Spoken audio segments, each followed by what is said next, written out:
Last week, when we were here, we invited you and asked President Uhuru Kenyatta to go beyond easy talk and embark on specific actions to stem the tide of corruption that is eating our nation from within. We haven't seen any such steps yet. We are not convinced that bringing new names into the cabinet and laundering older ones will do. Today, we therefore called you here to inform you of the steps we have commenced to seek the government's explanation into what is coming out as the most outrageous saga of loss of public funds in Kenyan history, and which the President is determined to sweep under the carpet. A year ago, the Jubilee government paid public funds to an Anglo-leasing company. The President himself gave the excuse that this would ensure the success of the government's efforts to raise $2 billion from the international market. This money, the President said, would relieve pressure on the government to borrow from the local market that would crowd out the private sector and raise the interest rates. We were told it also would unlock resources that would allow the government to complete its ambitious infrastructure construction program.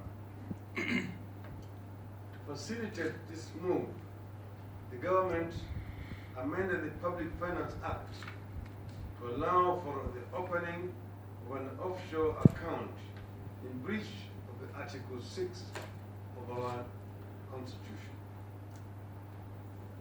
And so the Eurobond jamboree hit the road. Between June and November 2014, the government borrowed a total of $2.75 billion, approximately 250 billion Kenya shillings. This money could finance the equivalent of 8 new Thika highways. In other words, Thika highway all the way to Mombasa. Just to give you some comparison. You have taken time and meticulously studied government documentation from the Treasury, the Central Bank, and other oversight institutions.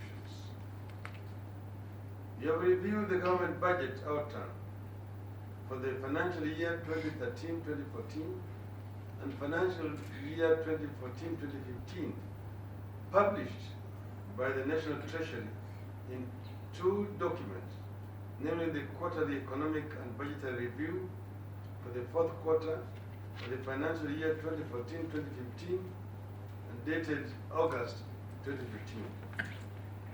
We have also studied the Budget Review Outlook paper dated September 2015. From the reviews, it is clear to us that the greatest case of theft in Kenyan history is either underway or has already been concluded in one fell swoop in the name of the Eurobond. The government books regarding the Eurobond do not balance. Indeed, it is now clear that official accounts have been cooked and continue to be cooked. Some of them are up on the Treasury's website. It's no secret. The statement of government cabinet secretaries, the principal secretaries, and other officials contradict each other. At the very least, the government cannot account for over 140 billion shillings. That is over $1 billion. You can't misplace $1 billion, however rich or reckless you are. Even a billion shillings is hard to misplace. not pocket money. Even if it had been spent in Kenya, you would have felt it. Instead, the economy today is contracting. Indeed, the government that had promised not to borrow from the local market last year borrowed a further over 200 billion shillings from the local market, driving interest rates and crowding out private sector. Now, there is talk of borrowing still more from the international market. You know, they said they did not want to borrow locally. That's why they are going out to Eurobond, to borrow outside, to leave the local market to the private sector and the business. Yet they borrowed over 200 billion shillings last year. Given the lack of evidence of where and if the government has spent over $1 billion,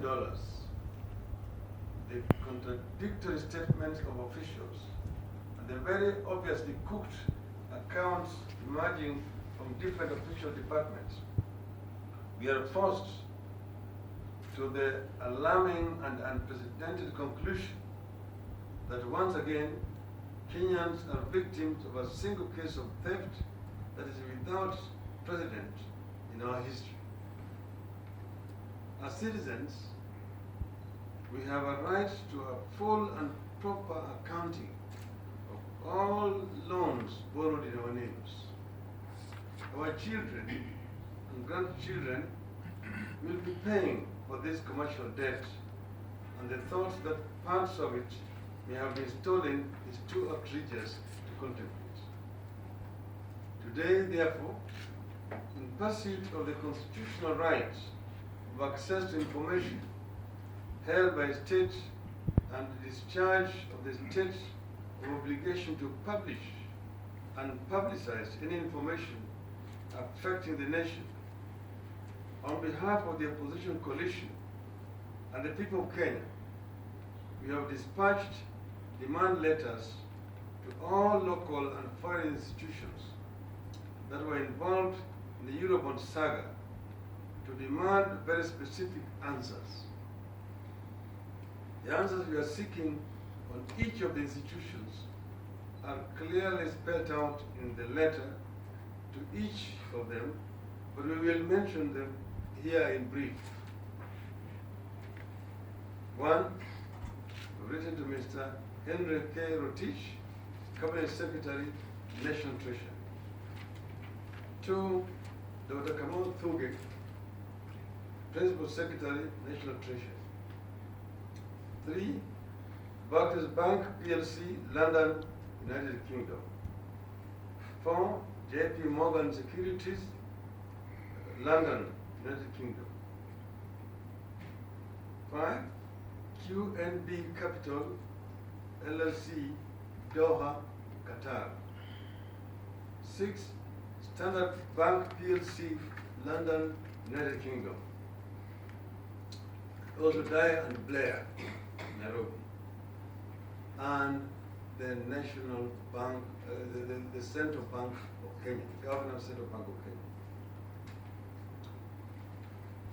The National Treasury commissioned the Eurobond on behalf of the Republic of Kenya with Barclays Bank PLC, JP Morgan Securities PLC, both of London, United Kingdom, QNB Capital LLC of Doha, Qatar, and Standard Bank PLC, also of London, United Kingdom, as joint lead managers and joint book runners of the National Treasury. We wish to know into which bank did every respective manager of the Eurobond credit the proceeds? What are the account numbers into which these credits were made? Who were the signatories to each offshore account operated by the National Treasury and into which proceeds of the Eurobond were credited? Under whose authority were these accounts opened? How many transactions were carried out through each of the offshore accounts on the date of opening of the account, the date of answering this inquiry? What were the dates details of the beneficiaries, and amounts of the transactions. What are the details of the expenditure of the proceeds of the Eurobond that were credited to the consolidated funds? How much of these proceeds were used for general budgetary purposes, and how much was used for infrastructure projects? We are asking for details of the appropriation of such sums in the financial year 2014-2015. We expect each of the institutions to furnish us with this information within the next 14 days. End of statement.